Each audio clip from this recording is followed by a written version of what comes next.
Dad, it's time you moved on. I want you gone forever. The whole room froze.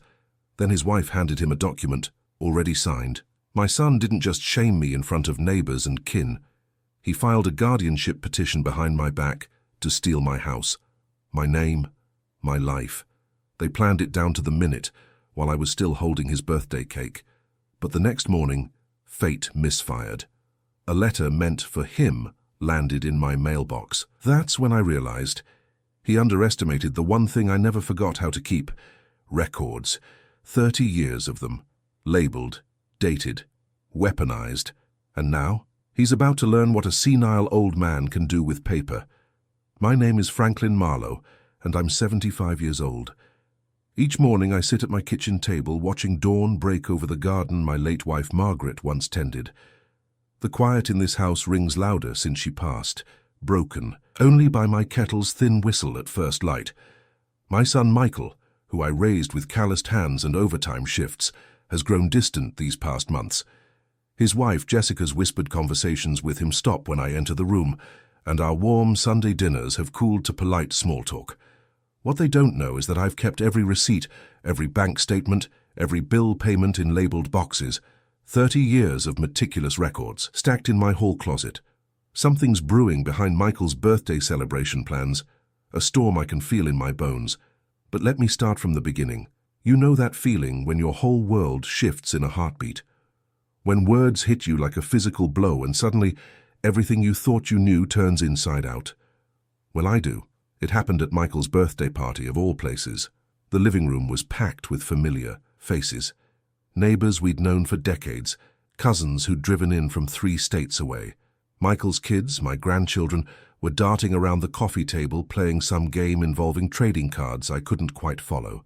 The air was sweet with chocolate frosting from the cake Jessica had picked up from that fancy bakery downtown. You remember the kind? Those places where a birthday cake costs more than I used to make in a week at the shop. Was standing near the fireplace, nursing a cup of coffee that had gone cold.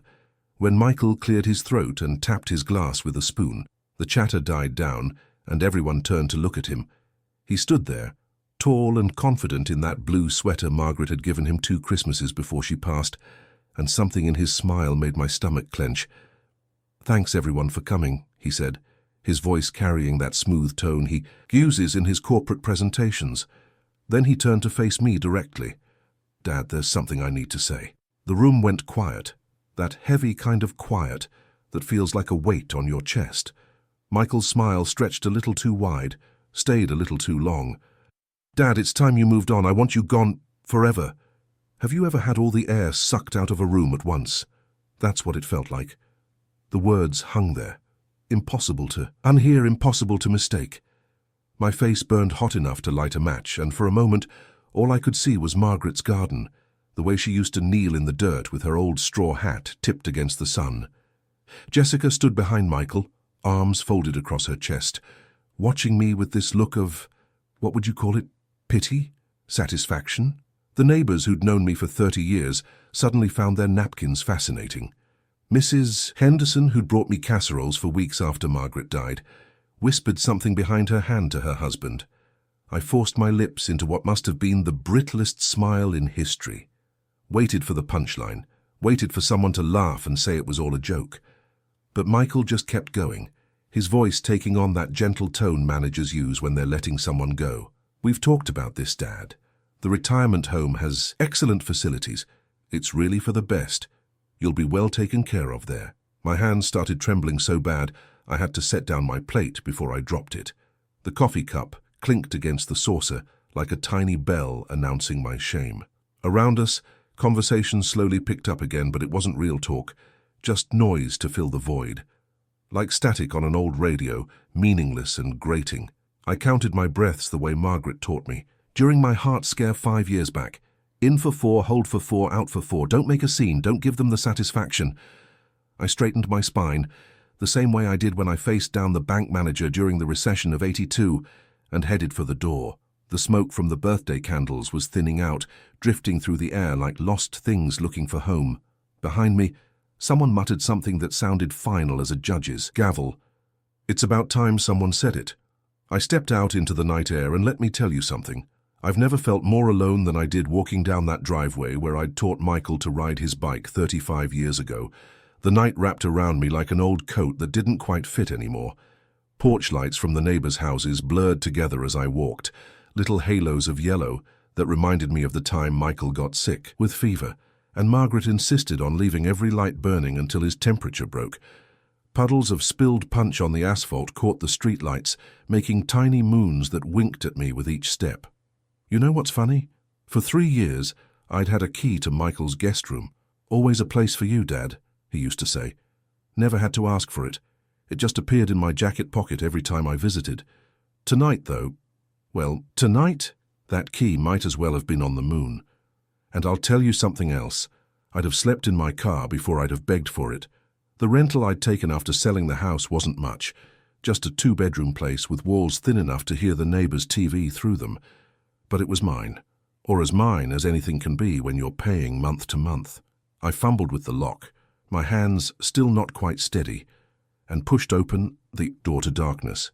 The living room couch, the one Margaret and I bought when we first got married, was buried under moving boxes I still hadn't unpacked. Cardboard towers labeled in my careful handwriting, "Kitchen, 1962, 1975 receipts, tax records, 1980s, family photos." Amazing how a life can fit into brown boxes with black marker labels, isn't it? I switched on the lamp, and Margaret's eyes found me from every frame on the shelf. Our wedding day, Michael's high school graduation, that summer at the lake when she wore that ridiculous sun hat she loved so much. Each photo like a mile marker on a road I couldn't travel anymore. Shame has a way of sitting on your chest, heavy as wet cement. Pride's supposed to get lighter as you age. That's what my father always said, but he never had to stand in his son's living room while everyone he knew watched him being thrown away like yesterday's newspaper. Sleep? That was a joke. I lay on that couch, boxes pushed to the floor, staring at the ceiling and listening to the neighbor's TV through the wall. Some late-night show with a laugh track that sounded about as real as Michael's smile had been. The sky was still dark when I heard it, that sharp clap of the mail slot, followed by the soft slide of paper across the hall rug. Must have been around 5 in the morning. The paper boy was always early on Saturdays, bless him. Probably the only person in the world still working honest hours. My knees cracked as I knelt to pick up the mail. Bills, probably. Or maybe another cheerful brochure from that retirement community Michael kept pushing. But there, mixed in with the usual stuff, was something that shouldn't have been there at all. A thick envelope addressed to Michael. The return address caught my eye. Harriman, Frost and Associates. A law firm's logo I'd never seen before, certainly not one that should know my address. The carrier must have been tired, mixed up the numbers on our street. Easy mistake to make at that hour. I held that envelope for a long minute, running my thumb along the seal. You might be thinking I had no right to open it, maybe you're right. But when your own son has already torn you open in front of everyone you know, what's one little envelope? My thumbnail slid under the flap. The paper inside was heavy, expensive, the kind lawyers use when they're billing by the hour. I unfolded it slowly, Margaret's voice in my head telling me this wasn't right. But Margaret wasn't here anymore, was she? The first sentence stopped my heart cold. Regarding the matter of Franklin Marlowe's mental competency evaluation and subsequent guardianship petition, my hands started shaking so bad the words blurred. But I'd seen enough. More than enough. They were going to declare me mentally unfit. My own son was trying to take away my right to make my own decisions, to control my own life. I sat there on the floor, that piece of paper trembling in my hands, while the sun started to paint the sky outside my window, the same color as betrayal. Ever had one of those moments where the world just stops, where everything you thought you knew turns inside out, and you're left holding pieces that don't fit anymore? That's what it felt like, sitting at my kitchen table with those legal papers spread out in front of me. The kettle was whistling on the stove. I'd put it on thinking I might need something warm to steady my hands. Funny how habits kick in, even when your world's falling apart. But I let it scream. The sound wasn't half as loud as the rushing in my ears as I read through those pages again. Petition for guardianship. Questions regarding capacity. Transfer of primary residence. Each phrase was like a knife, clean and precise. They'd laid it all out so neat and tidy, like they were just filing away someone's life. My life, And there, buried in careful lawyer speak, was the real poison. Clauses about transferring my house, my home, all wrapped up in pretty words about protection and care. You know what the worst part was? The way they made it sound so reasonable, like they were doing me a favor by taking away everything I'd spent my life building. I remembered every mortgage payment on that house, every repair I'd made with these hands. Margaret's roses still bloomed in the garden, for heaven's sake. My fingers weren't quite steady as I picked up a pen and started copying down the important parts. Had to be careful. Couldn't let Michael know I'd seen this. Not yet. The paper shook a little as I wrote, but my handwriting stayed clear. Years of keeping records came in handy there. When I finished, I slipped the originals back into their envelope. Neat as you please, like nothing had ever happened. The kettle had finally given up its ghost, sitting there quiet and reproachful on the stove. I went to the bathroom and splashed cold water on my face. In the mirror, I saw what Michael must see. An old man, maybe. Someone to be managed. But I also saw the father who'd taught him to ride a bike, who'd held him through nightmares, who'd co-signed his first business loan. I straightened my shoulders and practiced what I needed to say. Words no father should ever have to rehearse. The phone felt heavy in my hand when I picked it up. I dialed Michael's number, still knew it by heart, of course. When he answered, I used my dad voice. You know the one I mean. That calm, steady tone that used to make skinned knees and monsters under the bed seem less scary. Michael, we need to talk. This afternoon, if you can make the time. He hesitated. Just long enough to tell me he knew exactly what kind of conversation this would be. Sure, Dad, how's 2 o'clock? I'll be there. I tucked those copied pages into my breast pocket, patted them once to make sure they were secure, checked the door lock twice, old habits die hard, and stepped out into the noon heat. The walk to Michael's place wasn't long, but every step felt like I was crossing some kind of border I couldn't come back from. The neighborhood was quiet, too quiet, like it was holding its breath. Or maybe that was just me. I could see Michael's house up ahead, the one I'd helped him pick out, remember? Even co-signed that mortgage too. Funny how things come around. His porch. Steps creaked under my feet at exactly 2 o'clock. I heard laughter inside. Michael's wife, maybe some friends still hanging around from yesterday's party. Then footsteps coming closer. The laughter cut off like someone had flipped a switch. I stood there, those damning papers burning a hole in my pocket, waiting for my son to open his door. The door swung open, and there stood my son, looking more like a lawyer at a settlement meeting than a boy, eyed raised. His smile was perfect, practiced, professional, the kind you'd give a difficult client who needed handling. Dad, he said, nodding like we were scheduling a dental cleaning. Come in. I stepped into their front hall, where the birthday balloon still hung limp from yesterday's party. Michael's wife, Sandra, stood by the kitchen counter with what looked like a ledger in her hands. Didn't that just figure? We were hoping you'd come. Bye, Michael said, guiding me toward their dining room like I was some elderly patient. This conversation is overdue. It's for your own good, Dad. For my own good. The words hit me like a slap. I'd heard that same tone when he was 16, trying to explain why the car was dented. Only this time he wasn't just denting metal. He was trying to dent my whole life. Is it? I pulled the copied pages from my pocket and laid them on their polished dining table. The paper made a soft sound like something falling. The temperature in the room dropped about 20 degrees. Sandra's fingers tightened on her ledger. Where did you get those? Michael's voice had an edge now. Does it matter? What matters is what they say. I tapped the pages. Guardianship, mental capacity, taking my house, that kind of thing. Michael switched gears smooth as butter, concern flooding his face. Dad, you've been forgetting things. Missing appointments. The other day you left the stove on once, I cut in. In 50 years of cooking, I left the stove on once. Would you like to see my records? Every bill I've paid, every appointment I've kept. I could feel my voice wanting to rise, but I held it steady. I can show you 50 years of receipts filed by date. Want to test my memory on those? Through the window, I caught Mrs. Peterson next door, pretending to water her petunias. Her curtains twitched, just what I needed, an audience for this little family drama. Michael's shoulders rose and fell in a practiced shrug. The paperwork's already filed, Dad. The evaluations are scheduled. We're doing this because we care about you. Care about me? I had to lean on the table then. You care so much you're trying to take my home? It's not taking, Sandra started, but Michael touched her arm. You'll see, he said. This is the right thing, the safe thing. I straightened up.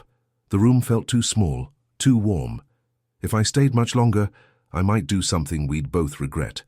Like grab that fancy vase Margaret gave them for their wedding and introduce it to the floor. I taught you better than this, I said quietly, and walked out. The sun was settling into evening when I started home, painting everything in shades of purple and red that looked like bruises. My shadow stretched long beside me on the sidewalk, too thin, too old. The walk home felt longer than usual. Every step reminded me that I was 75, that my son thought I was losing my mind, that my neighbors were probably whispering behind their curtains right now. I got my key in the lock, dropped it twice before managing to turn it. Inside, I did what I always did. Keys in the ceramic bowl Margaret had made, jacket on the hook, shoes by the door. Normal things, sane things. That's when my phone buzzed in my pocket. The message was from the bank, one of those automatic alerts I'd set up years ago. I had to read it twice because some things you just don't want to believe the first time. Due to guardianship filing, your accounts are temporarily restricted. Please contact your local branch for more information. My knees went soft. I had to grab the wall to keep from sitting down right there in the hallway. Just like that, they'd done it. My money locked away, my life about to be packed up and filed away like old receipts. I'd thought yesterday's birthday party was rock bottom. Turns out there was still a ways to fall. Morning came like a bad joke. You know how some days start wrong and just keep sliding? This was one of those. I sat at my kitchen table with a phone pressed to my ear, listening to elevator music that was way too cheerful for the situation. Your call is important to us, the recording chirped for the 100th time. I'd been on hold so long I was starting to memorize the tune. My coffee had gone cold and the cupboards were starting to look mighty bare. Funny how fast things can turn, isn't it? 1 minute you're comfortable, the next you're counting soup cans like a miser. Thank you for holding, a voice finally came through. How may I assist you today? I explained about the frozen accounts, trying to sound calm and reasonable. You know, like someone who isn't losing his mind. Yes, sir. I see the guardianship filing here.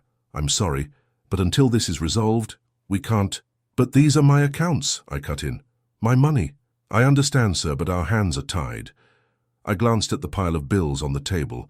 My automatic payments had already started, bouncing.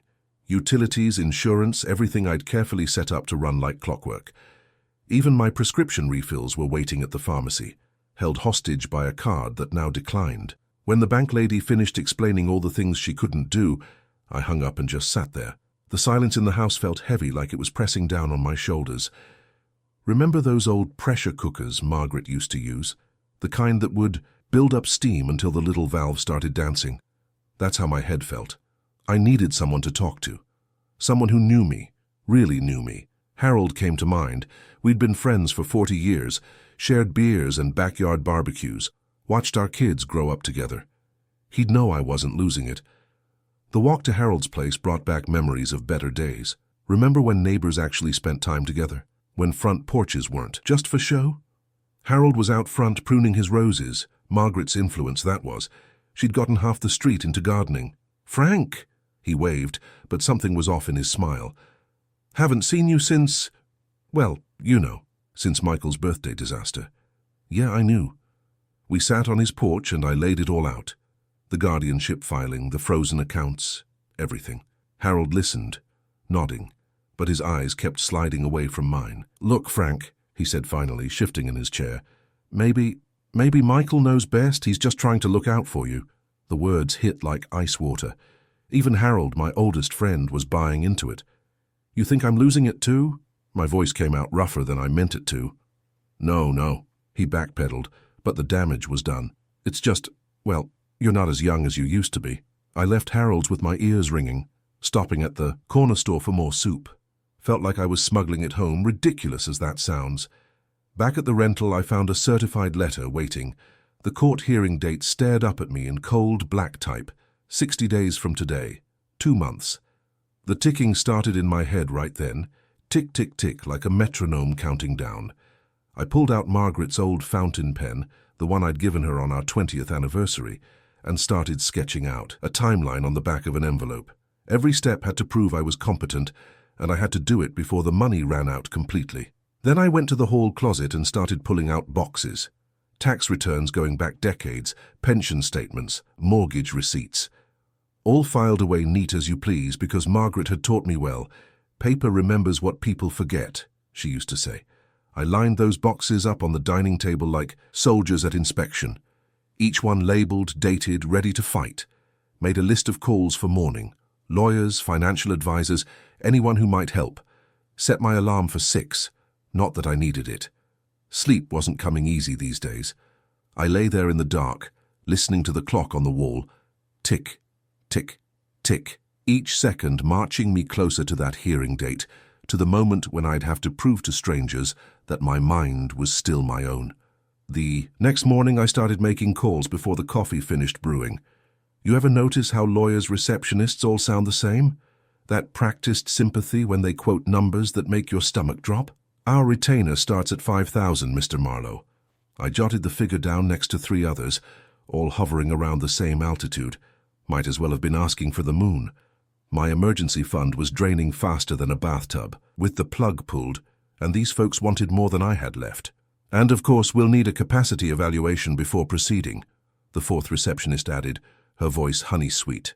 There it was again, that phrase that made me feel like a piece of machinery being tested for defects. How many times had I heard it now? 6? 7? Each time, it stripped away another layer of who I thought I was. I needed air. The walls were closing in, and Margaret's voice was echoing in my head. When the mind gets cloudy, go where things grow.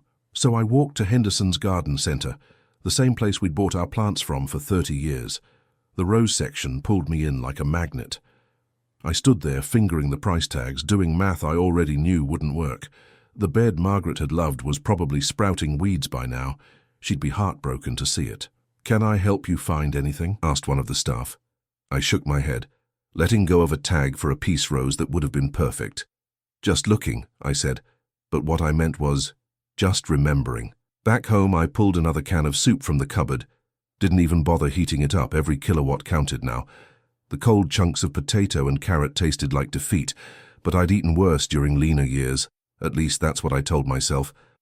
My eyes kept drifting to the dresser where I kept Margaret's last gift to me, the watch she'd given me on our 40th anniversary. "For the man who always made time for us," the inscription read. I took it out, felt its weight. A good pawn shop might give me enough to cover a lawyer's initial consultation. The thought made me sick. I spent the afternoon drafting what I called my statement of facts. Started out strong enough, dates, figures, evidence of sound financial management. But somewhere along the way it turned into something else. I raised him, I'd written. I taught him to ride a bike, to drive a car, to be a man. Crossed that out. Too much like begging. Tried again. And again. The wastebasket filled up with crumpled attempts at dignity.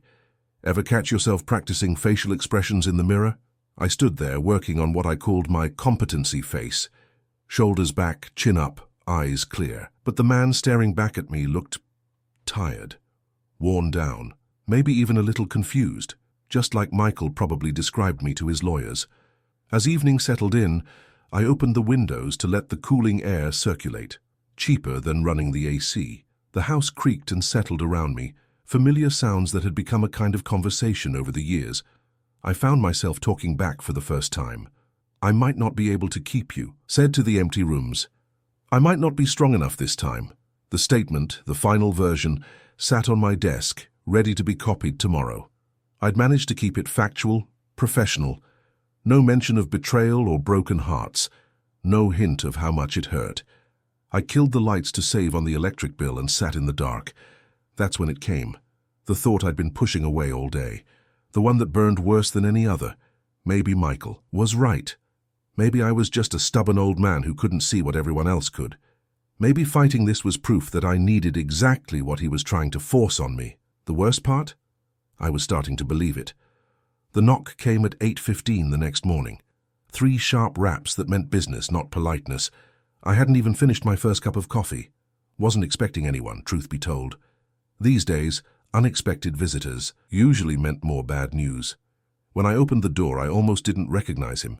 Daniel, my brother Tom's boy, stood there looking every inch the accountant he'd become.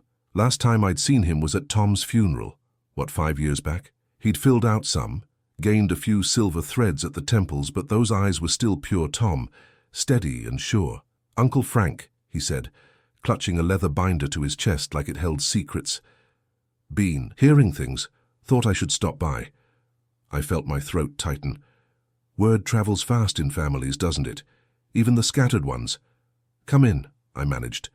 "Coffee's fresh." He shook his head. "Later, maybe.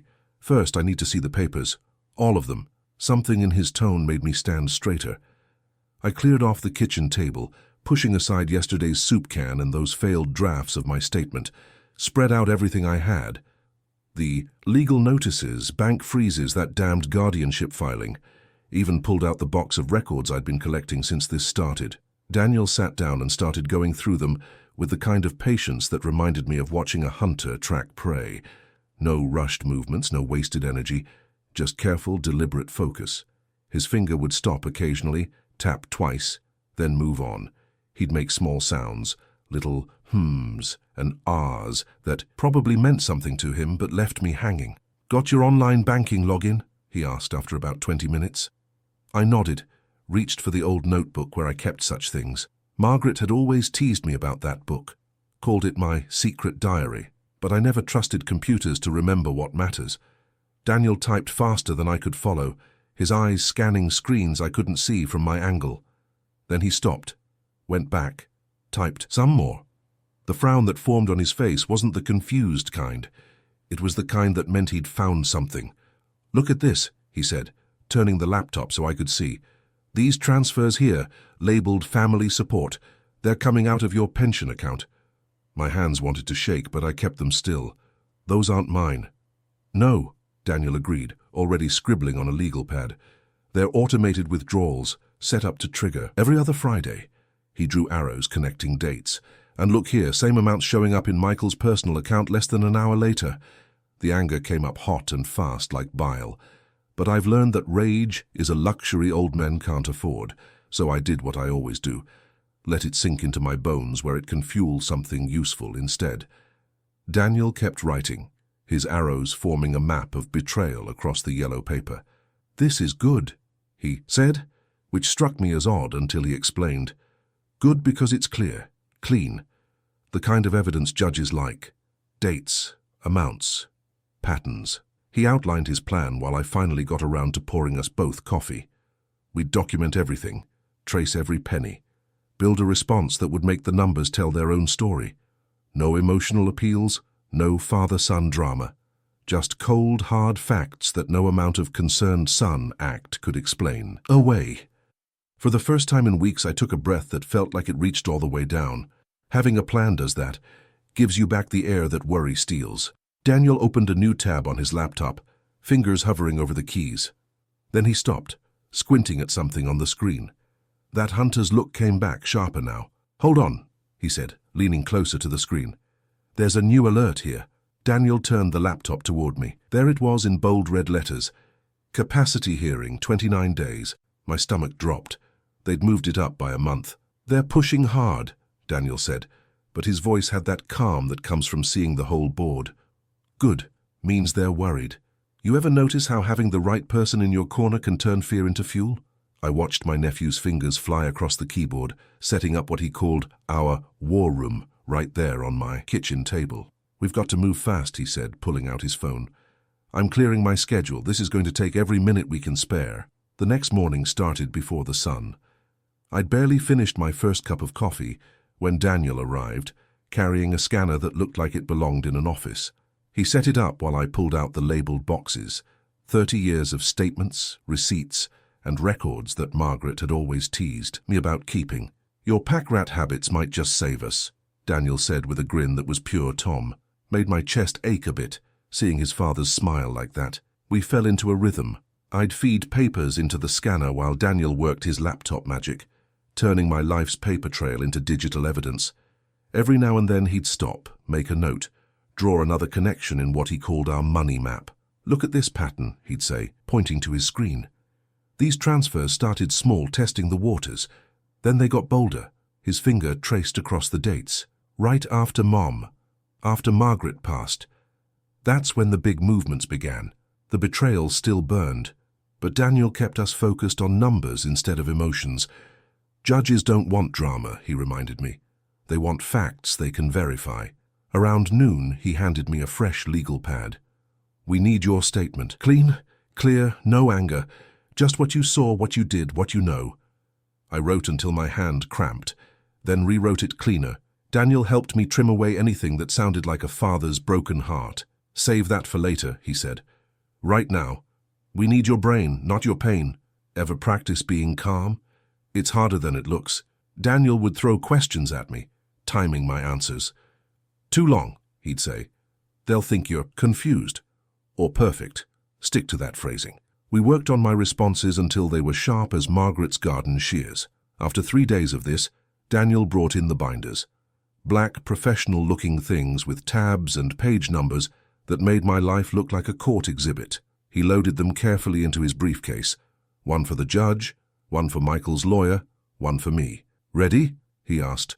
I nodded, locked up the rental, and patted my pocket to check for keys. Force of habit, I suppose. We drove past my real home, my actual house, on the way to the courthouse.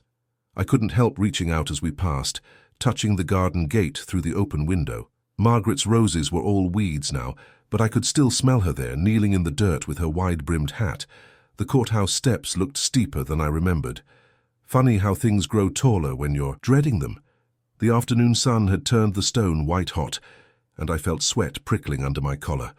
Easy, Daniel said, his hand finding my shoulder, just like Tom used to do. We've got this. I watched the bailiff push open the heavy doors, felt the blast of air conditioning hit my face. Daniel checked his watch against the schedule board, then gave my shoulder a squeeze that said more than words could.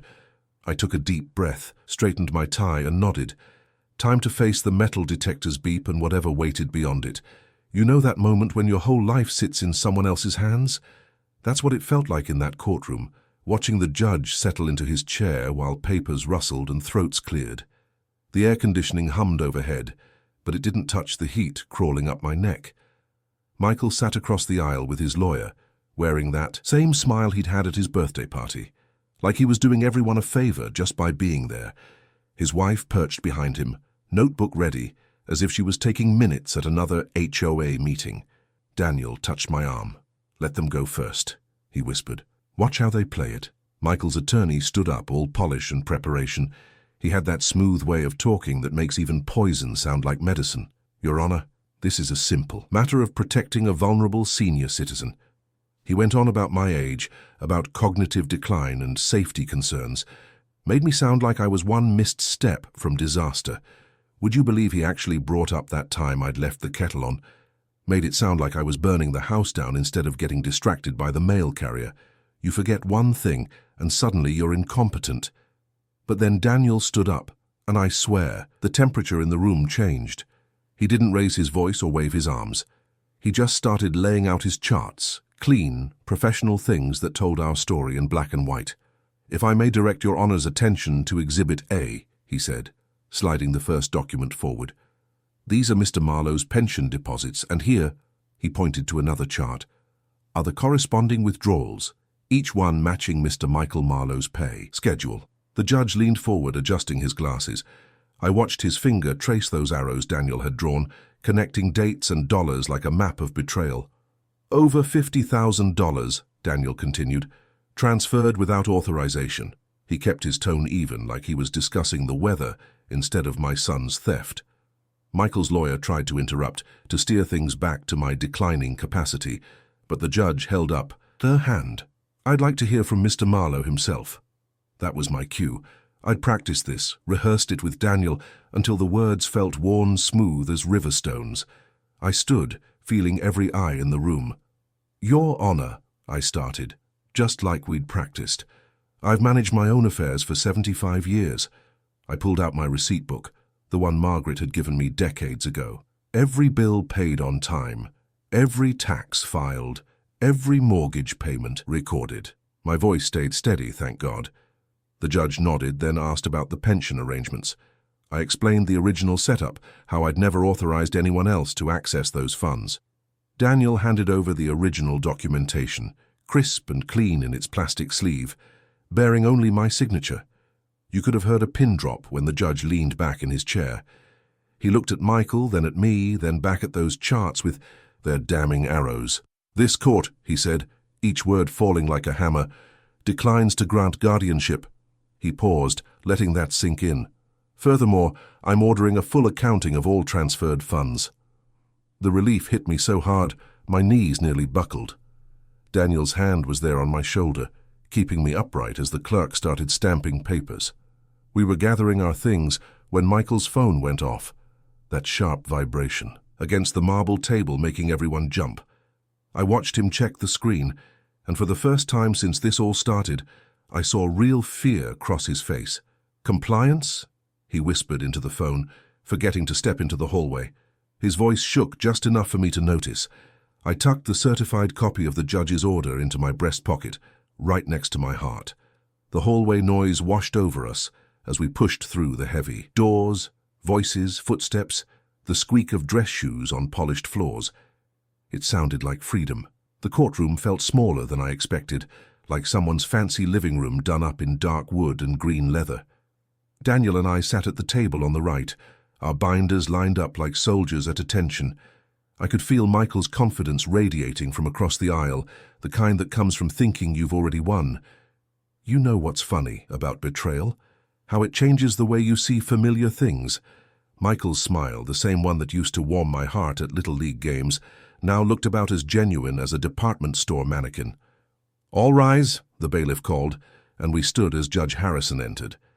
She had the kind of face that had seen every trick in the book and wasn't impressed by any of them. Daniel started our presentation with the quiet authority of someone who knows his numbers tell the whole story. He pulled up flowcharts on the courtroom screen, and I watched Michael's smile flicker as the first arrow appeared.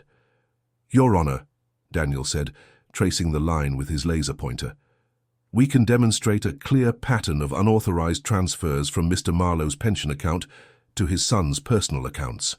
Note the timing. Each transfer occurs within 48 hours of Michael Marlowe's regular payday." The judge leaned forward, adjusting her glasses. More arrows appeared, more dates, more dollars finding their way into accounts that weren't mine. Each slide was another nail, precisely placed. Michael's lawyer, expensive suit, expensive haircut, tried to change the subject. "Your Honor, our concern is Mr. Marlowe's declining capacity. These financial matters are secondary to—" "With respect," Daniel cut in, smooth as silk, "the financial matters directly address capacity. Mr. Marlowe has maintained meticulous records for decades. I'd like him to explain his system." The judge nodded at me, and I felt Daniel's steadying presence as I stood. "Remember the practice," I told myself, clear and calm. "Your Honor, every bill I've paid since 1975 has been logged and filed. Each receipt is dated, categorized, and stored in chronological order." I gestured to the exhibits. "The records show consistent patterns of responsible financial management until these unauthorized transfers began." "And these transfers?" the judge asked. "Did you authorize them?" "No, Your Honor. I only discovered them after receiving a misdelivered letter about this guardianship action." She turned to the next tab in her binder. "Show me the original pension distribution authorization." Daniel was ready, sliding the document across the bench. The judge studied it, her eyes lingering on the signature line. My signature and only mine. The room held its breath. Judge Harrison set down her pen and leaned back, her chair creaking like old hinges. "This court," she said, each word falling like a hammer, "declines to grant guardianship. Furthermore, I'm ordering an immediate freeze on any transfers from Mr. Marlowe's accounts without his explicit, witnessed authorization." The air rushed back into my lungs. Across the aisle, Michael's jaw clenched tight enough to crack teeth. The clerk's stamp hit paper with a thud that echoed satisfaction. I tucked the certified copy into my breast pocket, right next to Margaret's last Mother's Day card that I always carried. We were nearly to the door when Michael's phone buzzed against the marble tabletop. The sound bounced off the walls like an accusation. I turned, caught by old habits of fatherly concern, and saw the blood drain from my son's face as he stared at the screen. He pressed the phone to his ear, half turning away, but in the marble-floored quiet, his whisper carried, "What do you mean, compliance?" I felt Daniel's hand on my elbow, gentle but firm, guiding me toward the door and whatever came next. You know that moment when your whole life comes down to a room full of strangers? I sat there beside Daniel, trying to look like a man who still owned his name, while Michael lounged at the other table like he was closing a routine business deal. The courtroom felt smaller than I'd imagined. Just worn wooden benches, fluorescent lights that made everyone look tired, and a judge who could reshape my future with a pen stroke. Have you ever noticed how justice smells like old coffee and furniture polish? Michael's lawyer stood first, all polished shoes and practiced concern. He painted a picture of a declining father who needed protection, of a son stepping up to shoulder that burden. I kept my face steady, the way Daniel had coached me, but my fingers wanted to curl into fists under the table. Then Daniel rose, and I swear the air changed. He didn't raise his voice or wave his arms. He just started laying out charts, one after another, like he was teaching a class on betrayal by numbers. "Your Honor," he said, pointing to the first flow chart, "I direct your attention to these pension deposits." His finger traced red arrows that connected dates to account numbers. Notice the pattern. Each transfer occurs within 48 hours of Mr. Franklin Marlowe's pension deposit, flowing directly into accounts controlled by Michael Marlowe. The judge leaned forward, glasses low on his nose. The overhead lights caught the grey at his temples as he studied the dates Daniel had highlighted. You could hear papers rustling as Michael shifted in his chair. "Furthermore," Daniel continued, pulling out another exhibit, "these transfers began accelerating approximately 18 months ago, coinciding with the death of Mrs. Margaret Marlowe." He laid down a timeline that made theft look like mathematics. Michael's lawyer tried to redirect, his voice taking on that concerned doctor tone I'd grown to hate. "Your Honor, this focus on finances overlooks the very real concerns about our client's father's capacity to—" "If I may," Daniel interrupted smoothly, "Mr. Franklin Marlowe has maintained meticulous records for over 3 decades. Perhaps we should let him speak to his own capacity." The judge nodded at me, and every practice session with Daniel paid off. I kept my answers clean and short, pointing to specific receipts, dates, and documents. When they asked about bill payments, I referenced the labeled boxes. When they questioned my memory, I cited account numbers without hesitation. "And this pension authorization?" the judge asked, holding up a key document. "Who signed for these transfers?" "Only my signature appears on that form, Your Honor," I replied, my voice steadier than I felt. "I never authorized anyone else to access those funds." The judge studied the paper, then looked at Michael over his reading glasses. The room went quiet enough to hear the clock tick. You could feel the moment justice stopped being an idea and became something real. "This court," the judge said, each word falling like a hammer, "declines to grant the petition for guardianship." He paused, letting it sink in. "Furthermore, given the evidence presented regarding unauthorized financial transactions, I am ordering an immediate freeze on all contested accounts, pending further investigation." The breath I'd been holding for weeks finally had somewhere to go. Michael's perfect posture crumpled just a fraction, but I caught it. A father knows his son's tells. The clerk's stamp echoed like thunder. Thunk, thunk, thunk, on the dismissal orders. Daniel squeezed my arm as we stood, and the room filled with the shuffle of people heading for the doors, their voices rising like storm winds. I was tucking the certified copy into my jacket pocket when Michael's phone buzzed against the marble tabletop. The sound cut through the noise like a warning bell. I watched his face as he checked the screen, saw the color drain from his cheeks. "This is Michael Marlowe," he whispered into the phone, turning away. But I caught that one word that slipped out, sharp with fear. Compliance. Just that morning, I'd wondered if I'd ever see justice done. Now I stood in its shadow, watching it grow.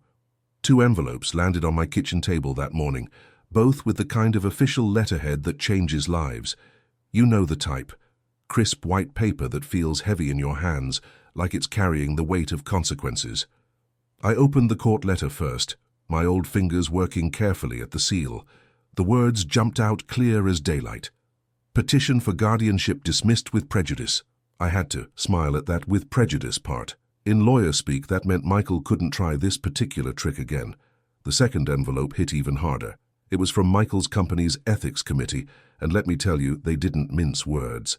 Termination effective immediately, violation of fiduciary duty, misappropriation of funds. Each line read like another nail in the coffin he'd tried to build for me. "Well, Margaret," I said, to the quiet kitchen, where her teapot still sat in its place of honor, "seems our boy finally learned about consequences." My voice sounded steadier than I expected, though something caught in my throat when I spoke her name. Remember how Margaret used to say everything important deserved a proper place? I took out a fresh file folder, one of those manila ones with the metal tabs, and wrote "closure" across the top in my best handwriting. Both. Letters went inside neat as you please, and I set it right next to her favorite teapot, the one with the blue flowers that never quite matched anything else in the kitchen. The roses were waiting in their plastic containers by the back door. 6 plants, each one promising something beautiful if given half a chance.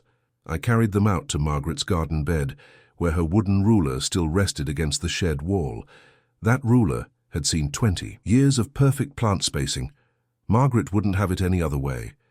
The soil welcomed my trowel like an old friend. You ever notice how earth smells different when you're planting something new? Rich and alive, full of possibilities. I dug each hole exactly 12 inches apart, just like Margaret's ruler demanded. The rhythm of it brought back summer evenings watching her work this same soil, her sun hat tilted against the dying light. Water sloshed against the sides of the old green can as I filled it at the spigot.